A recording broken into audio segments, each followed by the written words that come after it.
आज ठाणे महानगरपालिकेच्या सार्वत्रिक निवडणुका पार पडत आहेत.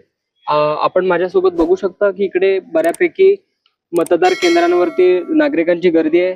तरुण वर्गाप्रमाणे ज्येष्ठ नागरिकांनी देखील मतदान केंद्रावरती आता उपस्थिती दाखवली आहे. या संदर्भात आपण एका ज्येष्ठ नागरिकांचं मत बघूया की कसं ठाणे महानगरपालिका त्यांना निवडणुकीमध्ये सोयी सुविधा देत आहे. काय आजी, काय वाटतंय? मला इकडे गर्दी नाही एवढं आहे, पण इकडे कोपऱ्यात कुठल्या कुठे आमचं इलेक्शन टाकले. आम्हाला सेंट जॉन दगडी शाळा जवळ आहे, हे MTT ला टाकलं एवढ्या लांब. जांभळी नाक्यावरून चालत रिक्षाने यावं लागलं. बरोबर. चालत यायला खूप लांब आहे आम्हाला. तर इथे अजून एक आपल्यासोबत काही नागरिक आहेत ज्यांना खरंच निवडणुकी प्रक्रियेच्या दरम्यान काही त्रास झालाय.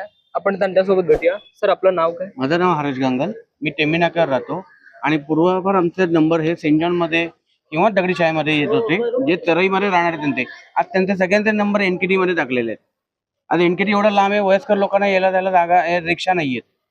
कुठूनही त्यांना एवढ्या उन्हात ताणात नाही येताना रिक्षेचा कुठलाही व्यवस्था त्यांनी केलेली नाहीये, कोणीच केलेली नाहीये. दरवेळेला आम्ही करतो म्हणणारे सुद्धा आज कुठेही दिसते. आज बस सेवा पण आम्ही बघतोय, बस सेवा पण नाहीये. सगळीच खंडित झालेले. लोकांना कुठूनही कुठे प्रवास करत असेल तर बस सेवा पण नाहीये. बस आहेत त्या भरून भरून जातात नुसत्या. लोकांना रिक्षा नाही, बस नाही, काही नाही. लोकांचे खूप हालचाल होतात.